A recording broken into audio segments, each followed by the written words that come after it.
주안에서 평안하셨습니까? 가을 신앙 강좌 로마서 2회에 오신 여러분들 다시 한번 진심으로 환영하고 축복합니다. 오늘 세 번째 강좌입니다. 먼저 첫 번째, 두 번째 강좌에서 배운 내용 간단히 정리하고 그 다음에 세 번째 강좌로 넘어가도록 하겠습니다. 지난주에 강좌가 좀 너무 길었다라고 하는 피드백 주셔서 오늘은 강좌를 한 15분 이내로 두 개로 이렇게 나누어서 여러분 올리도록 하겠습니다. 성경 공부란 무엇인가? 제가 좋은 질문을 던지고 그 질문에 대한 답을 찾아가는 과정이다라고 하는 말씀드렸는데 오늘은 이 하늘의 차원과 땅의 차원, 성경 공부는 좀 땅의 차원에 가깝다. 우리 이성과 논리적 사고를 활용해서 성경, 배경 또는 성경에 보이지 않는 여러 가지 것들을 찾아서 발견하고자 하는 노력이다. 찬물을 끼얹고자 하는 것은 아니고요. 그러나 우리가 이 성경 공부를 최선을 다해서 하지만 여러분들 꼭 하나 기억하셔야 할 것, 저희들이 이제 하나님의 나라에서 하나님과 함께하는 그 순간을 한번 생각해 보십시오. 하나님께서 부어주시는 전적인 사랑으로 우리의 마음이 가득 차게 되면 모든 것을 이해하게 되는 시점에 이르게 됩니다. 질문을 하지 않아도 모든 것을 알 수 있는 하늘의 차원, 성경 공부를 하지만 또 그 자체에서 늘 겸손한 자세를 가져야 하는 것은 뭐다? 우리는 늘 하늘의 차원의 그 삶을 궁극적으로는 살게 되는 존재이다라고 하는 것 여러분들 기억하시면 좋을 것 같습니다. 그렇다고 해서 성경 공부가 필요 없다라고 가시면 안 되고요. 하나님의 말씀을 좀 더 깊이 있게 이해하기 위한 노력은 끊임없이 이 땅에서 사는 동안 우리가 계속하는 것이 큰 유익이 또 은혜가 있을 줄로 믿습니다. 제1강, 바울은 왜 로마의 교회에 편지를 썼는가? 복습하는 것이 때때로는 다 아는 것 같아서 이렇게 좀 지루해 줄 수 있지만 반복이라는 건 참 중요합니다. 저희가 잘 아는 대로 사도행전 15장 22절에서 28절에 사도 바울이 진짜 이유, 이 로마서를 쓰게 된 진짜 이유를 언급을 하죠. 로마의 동반부 선교는 다 마무리가 되었으니 서반부 스페인 쪽으로 가려고 하는데 로마에 있는 교회 여러분들이 도와주십시오. 후원해 주십시오. 여러분 교회가 베이스가 되어 주십시오라고 하는 후원 요청을 하는 것이 바로 이 로마서를 쓰게 된 동기다라고 말씀을 드렸습니다.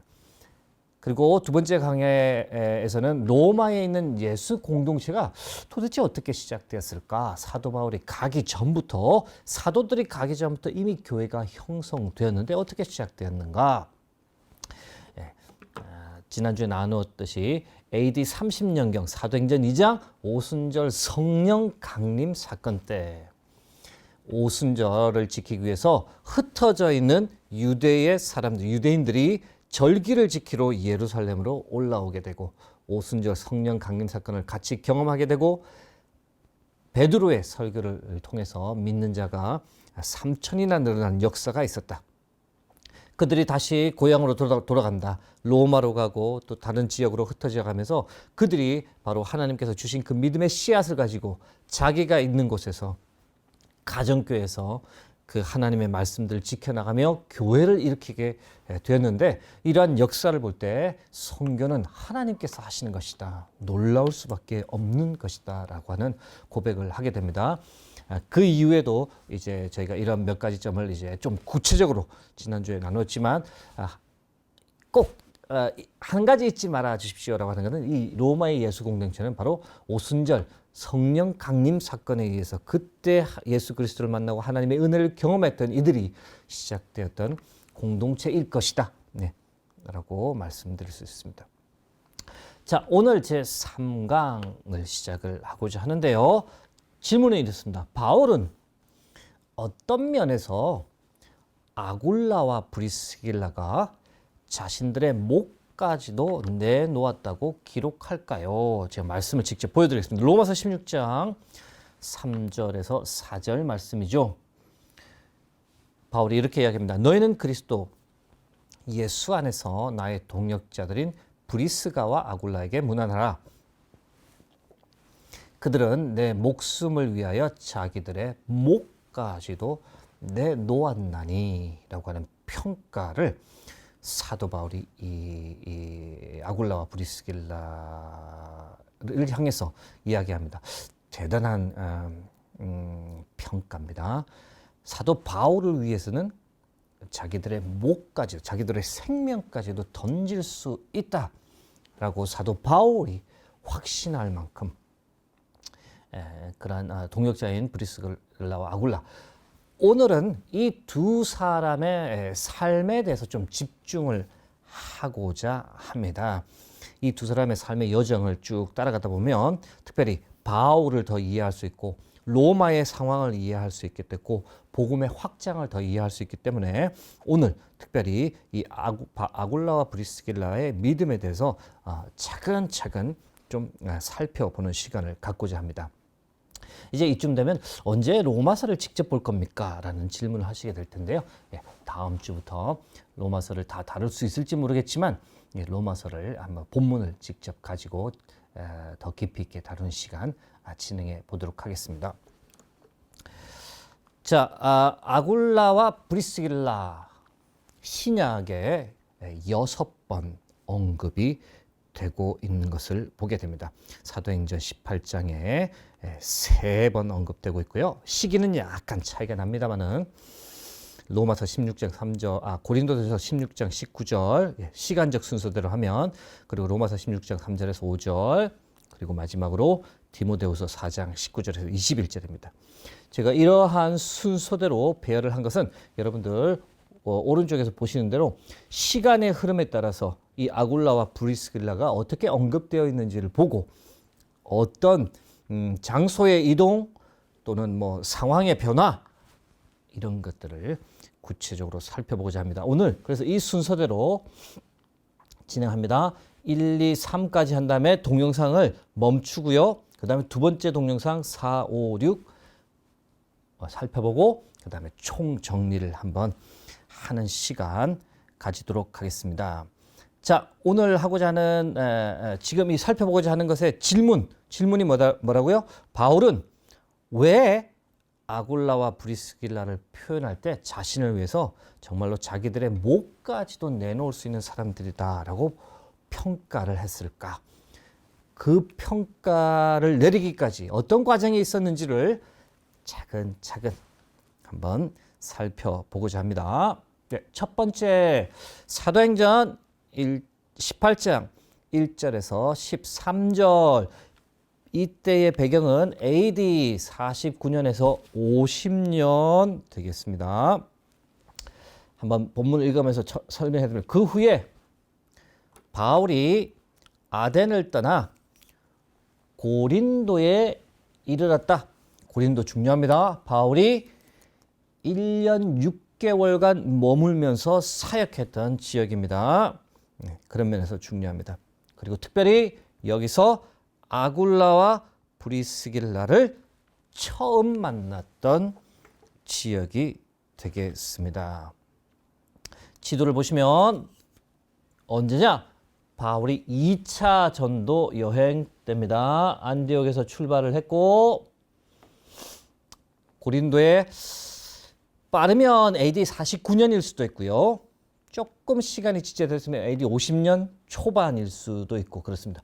여기서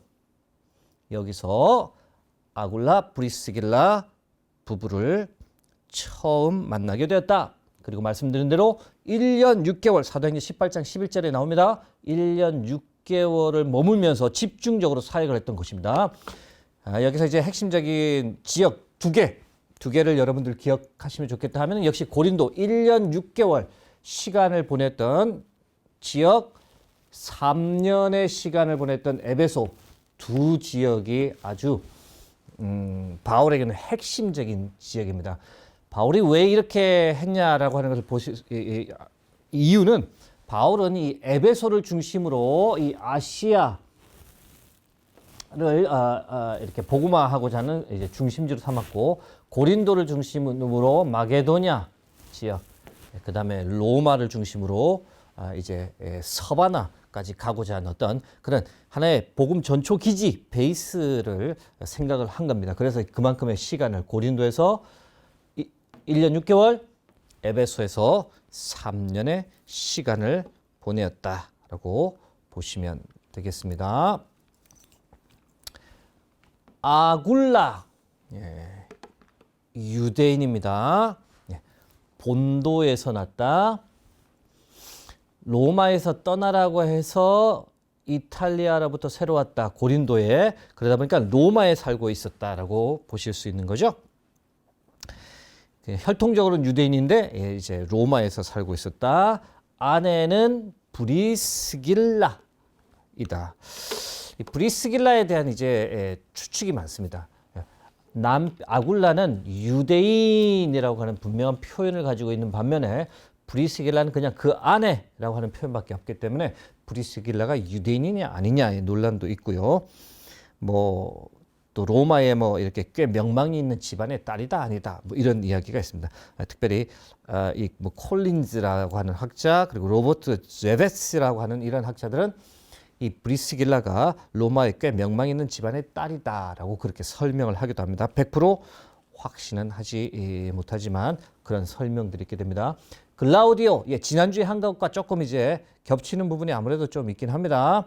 글라우디오 AD 49년에 특별히 AD 41년에서 54년 동안은 로마의 황제였다. 그 다음에는 네로 황제가 54년에서 68년까지 다스렸다. 근데 그 다스리는 중간에 AD 49년에 특별히 유대인들을 갖다가 추방했던 어떤 그런 역사들이 있었다라고 하는 기록, 제가 지난주에 언급해 드렸습니다. 다시 언급해 드리지는 않겠고요. 자, 근데 이제 여기서 재밌는 표현 중에 하나가 바울이 그들에게 가매.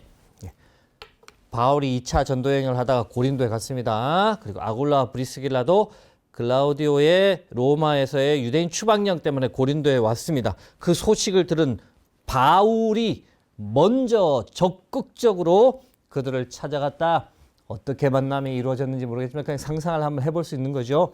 아굴라에 갑니다. 인사를 합니다. 유대인이군요. 저도 유대인입니다. 하면서 생업을 천막을 만드시는군요. 저도 그렇습니다. 라고 하면서 접촉점을 이제 바울이 굉장히 적극적으로 먼저 마련하게 되는 것을 보게 됩니다.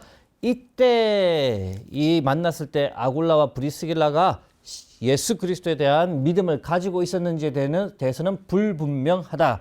그러나 틀림없는 것은 바울을 통해서 이들의 믿음이 생겨났을 수도 있고 또 더 크게 이들의 믿음이 더 견고하고 깊이 있게 다져졌을 것은 틀림없습니다. 고린도에서 1년 6개월, 그러니까 1년 6개월 기간을 아굴라와 브리스길라와 계속 같이 먹고 사는 거죠. 생업을 갔다라고 해서 같이 생활을 했다라고 볼 수 있으니까. 그러면서 결국은 둘도 없는 동역자가 되었다. 끝까지 바울이 죽을 때까지 바울을 섬기고 후원했던 그런 헌신자들이었다. 그런 면에서 이들을 뭐라고? 자기들의 목까지도 내놓았다라고 하는 평가를 받는 것을 보게 됩니다. 그래서 바울이 그들에게 가매라고 하는 아무것도 아닌 표현일 수 있지만 바울이 이들에게 가서 접촉점을 찾고 이들과 같이 복음을 나누고 그리고 이들을 또 양육하고 훈련해서 동역자로 이들을 세워나갔던 그러한 과정들을 한번 이렇게 상상해 보시면 참 귀한 만남이다라고 보실 수 있죠. 그래서 그 첫 만남부터 바울이 이제 죽을 때까지 끝까지 바울을 섬겼던 귀한 모습을 보시게 됩니다. 생업이 같음으로 함께 살며 일을 했다. 그 생업은 천막을 만드는 것이더라. 이게 이제 좀 약간 겉으로 살짝 빠진 이야기입니다만 이제 이게 자비량 선교사라고 강조할 때 사도 바울도 자비량 선교사였다. 그래서 자비량 선교를 해야 된다. 이런 모델들을 많이 제시를 합니다. 데살로니가 후서 3장 8절에 의하면 바울이 스스로 주장하기를 이렇게 합니다. 누구에게서든지 음식을 값없이 먹지 말고 오직 수고하고 애써 주의하로 일하면 너희 아무에게도 폐를 끼치지 아니하려 함이니 라고 해서 실제로 사도 바울이 복음을 증거하면서 있어서 이러한 생업을 유지하면서 경제적으로는 성도들에게 부담을 주지 않으려고 했다. 그래서 이렇게 직업을 가진 선교사, 다른 문화권 속에서 자신의 생활비를 벌면서 동시에 선교 사역을 하는 사람들, 자비량 선교사, 자비량 선교사가 진정한 선교사의 모델이다 이렇게 이야기를 하기도 하는데 너무 그렇게 막 가버리면 안 됩니다. 자비량 선교의 그런 사도 바울이 역할을 한 것도 있지만 그러나 안디옥 교회에 후원이 있었다라고 하는 건 여러분들 잊지 마셔야 됩니다. 그리고 지금은 제가 첫 번째 강의 때 나눴지만 서바나 그 선교를 계획하면서 로마의 교회의 후원, 그 교회가 베이스 되어주기를 바라는 그런 절실히 부탁하고 있는 것도 보게 되고요. 또 성경 곳곳에서 물질적 기도의 후원이 있었다라고 하는 것을 아실 수 있습니다. 빌립보서 2장 25절 보면 그러나 에바브로디도를 너에게 보내는 것이 필요한 줄로 생각하느니 그는 나의 형제요 함께 수고하고 함께 군사된 자요 너희 사자로 내가 쓸 것을 돕는다 이런 표현이 나오거든요.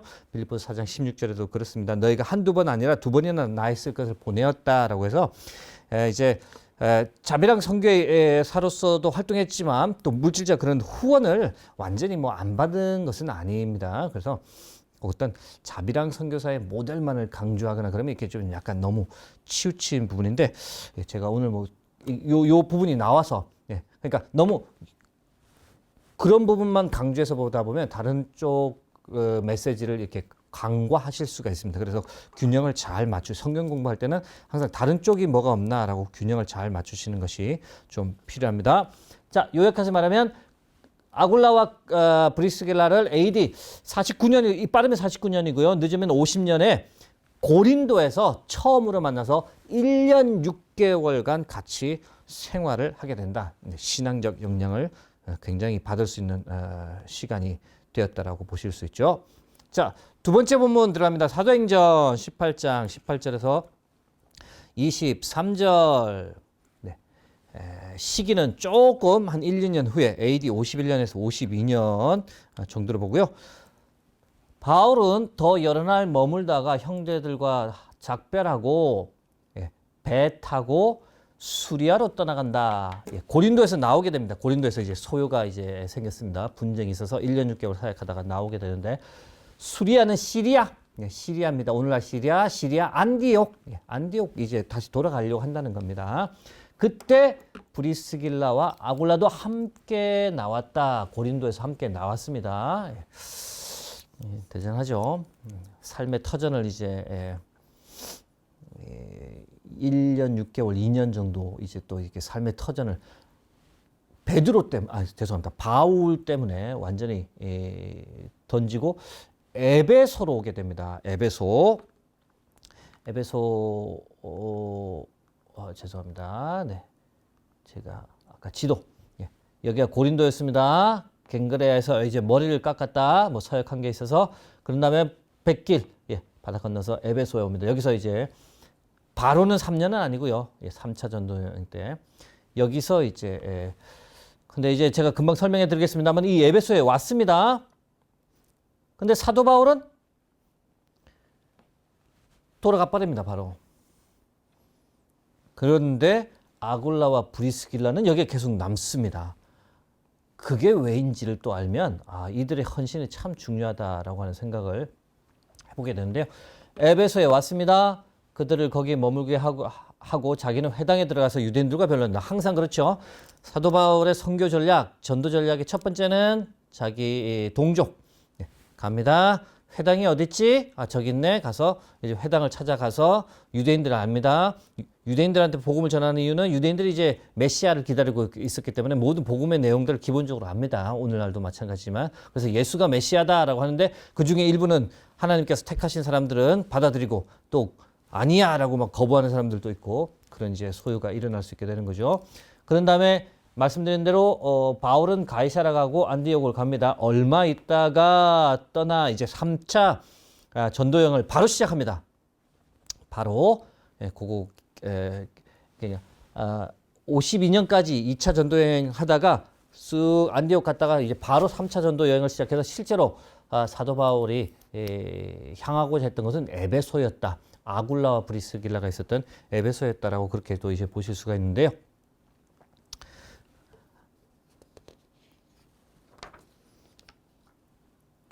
자, 그러면 이제 여기서 아까 말씀드렸던 이런 질문을 한번 드릴 수가 있습니다. 왜 사도 바울은 안디옥으로 떠났는데 아굴라와 브리스길라는 에베소에 남았을까? 충분히 그 다음에 이어지는 스토리를 보면 사도 바울과 아굴라 브리스 간에 미리 이야기가 되었던 부분이 있다라고 충분히 그렇게 추측할 수가 있습니다. 아마 떠나기 전에 아굴라와 브리스길라에게 이 에베소라고 하는 도시 자체가 굉장히 중요한 도시다. 복음의 중요한 전초 기지가 될 수 있는 도시다. 당신들이 도와달라. 함께 있어달라. 내가 지금은 잠시 안디옥을 가야 되는 어떤 상황이지만 반드시 돌아올 테니까 이곳에서 같이 우리 하나님의 나라, 하나님의 복음을 전파하자라고 미리 아굴라와 브리스길라 부부와 그리고 바울 사이에 얘기가 충분히 되었다라고 볼 수 있습니다. 그래서 아굴라와 브리스길라가 사도 바울이 에베소를 떠났지만 안디옥으로 갔지만 계속해서 거기에 거주하면서 3차 전도 여행으로 사도 바울이 3차 전도 여행으로 돌아오기를 기다리고 상황을 더 견고하게 만들어 놓고 그 터전을 더 다져 놓고 있는 역할을 하고 있는 것이 바로 아굴라와 브리스길라다라고 그렇게 보실 수가 있습니다. 이 대단한 헌신이죠. 그러면서는 이제 사도 바울을 전적으로 이렇게 신뢰하고 따라가는 겁니다. 전적으로 신뢰하고 따라간다. 예. 에베소가 어떤 곳이냐라고 잠깐 설명을 드리겠습니다. 에베소, 당시 소아시아라고 하는 지역, 수도였습니다. 세 번째로 중요한 도시다. 가장 중요한 도시 예루살렘, 두 번째로 중요한 도시 안디옥, 세 번째로 중요한 도시가 에베소다. 라고 말씀드릴 정도로 큽니다.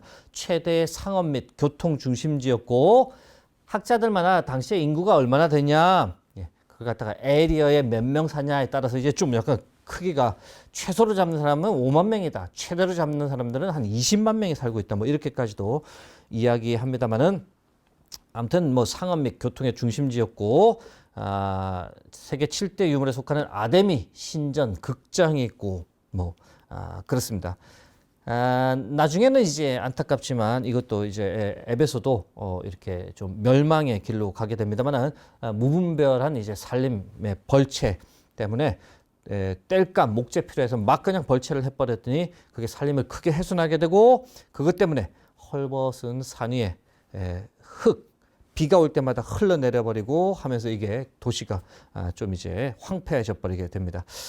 이런 거 보면 이제 오늘날도 또 마찬가지인 것 같습니다. 요즘 이제 자연을 훼손한 그 결과를 우리가 이제 좀 톡톡히 경험하고 있는데요.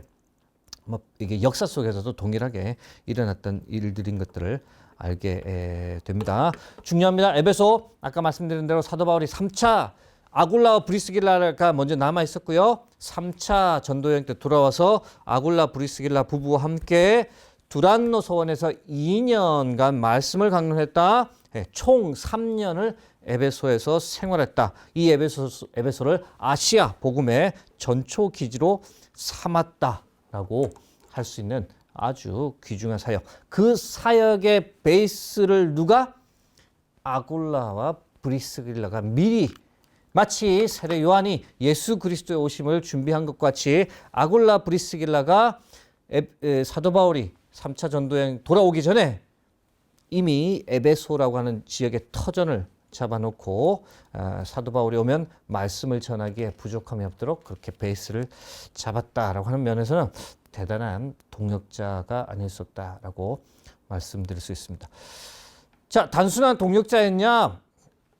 동역자 그 이상으로 말씀에 대한 깊이, 사도 바울을 통해서 배웠을 것이다라고 이렇게 생각됩니다만은 말씀에 대한 깊이, 신앙의 깊이, 그리고 성령의 나타나심과 능력에 대한 체험, 그런 것들이 아주 균형 있게 잡혔던 동역자였다라고 보실 수가 있습니다. 왜냐? 특별히 사도행전 18장 24절에서 28절에 보면 그렇습니다. 일어난 배경은 AD 한 51년에서 52년 알렉산드리아에서는 이제 이집트입니다. 이집트. 거기서 출신 아볼로라고 하는 유대인이 에베소에 왔다. 에베소에 왔습니다. 그때는 사도 바울은 없을 때 사도 바울은 안디옥으로 향해서 가고, 그런데 아굴라와 브리스길라는 있다. 그죠? 자, 첫 번째는 이 알렉산드리아에서 났다. 근데 그 사람이 언변이 좋고 성경에 능통하다. 심지어는 예수 그리스도의 도를 알아서 전하고 있다는 겁니다.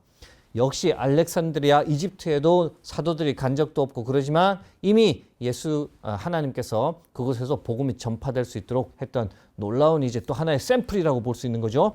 로마의 예수 공동체는 로마에도 아까 말씀드린 대로 그렇게 오순절 성령 강림 사건을 통해서 이렇게 형성됐다면 알렉산드리아라고 하는 이집트 지역에서도 역시 추측하기로는 동일한 그런 오순절 성령 강림 사건이라고 봅니다만 그 사건을 통해서 알렉산드리아 지역에도 믿는 유대인들이 이렇게 예수님을 받아들이는 그런 유대 공동체가 형성되어 있다라고 하는 것을 이제 알 수 있는 경우죠. 아볼로를 통해서 말을 엄청 잘했던 것 같습니다. 그리고 심지어는 그걸 갖다가 열심히 있어서 그걸 갖다가 이렇게 막 강론할 정도로 어떤 리더십이나 열정이 대단한 사람이라는 걸 알 수 있는데 요한의 세례만 알 따름이 있다. 물 세례만 받았지 이 요한의 세례만 알았다라고 할 때는 항상 이렇게 성경에서 보면 성령의 나타나심과 능력, 성령 체험 뭐 또 더 들어가면 방언이라고 하는 것까지 표현됩니다만은 그런 것에 대해서는 알지 못한 사람들이었는데 이 사람들을 누가 브리스길라와 아굴라가 듣고 데려다가 하나님의 도를 더 정확하게 풀어 이르렀다. 여기서 브리스길라와 아굴라가 단순히 그냥 뭐 이게 사도 바울을 돕는 동역자 뭐 이렇게 필요하면 뭐 되어지고 하는 정도가 아니라 말씀을 가르치고 복음의 정수가 무엇인지 바른 복음이 무엇인지를 다른 사람에게 티칭할 수 있는 거의 사도의 수준, 사도는 아니더라도 어떤 목회자의 수준, 교사의 수준까지 이를 정도였다는 겁니다. 그래서 그렇게 가르쳤더니 아볼로가 은혜로 말미암아, 은혜라고 하는 것은 이제 어떻게 보면 성령의 나타나심과 능력을 체험한 다음에 믿은 자들에게 많은 유익을 주었다라고 할 정도였다. 네, 여기서 말씀드리고자 하는 것은 뭐다? 아굴라와 브리스길라가 단순한 평신도로서 이게 뭐 오늘날로 얘기하면 목회자님 필요한 것들 뭐 이렇게 가르치는 그 정도가 아니라 말씀에 깊이가 있고 말씀을 정확하게 가르치고 그리고 또 성령의 나타나심과 능력까지도 이렇게 경험하고 또 그것을 다른 사람에게 영향을 줄 수 있었던 아주 뛰어난 동역자였다. 실제로는 사도 바울을 떠나서도 자기들이 사역을 직접 할 수 있을 만큼의 어떤 내공들이 그런 신앙의 어떤 이렇게 하나님의 기름 부심이 있는 사람들이었다라고까지도 말씀드릴 수가 있겠습니다. 자, 3개를 했는데요. 첫 번째는 고린도에서 처음 만났다. 에베소로 이동했다. 그 에베소에서 사도 바울은 지금 안디옥으로 갔지만 직접적으로 아볼라라고 하는 사람에게 지대한 영향을, 신앙적 영향을 미칠 정도로 굉장히 성숙한 사람이었다. 여기까지만 1차 영상으로 정리하도록 하겠습니다. 그러면 2차 영상에서, 두 번째 영상에서 여러분들 뵙도록 하겠습니다. 감사합니다.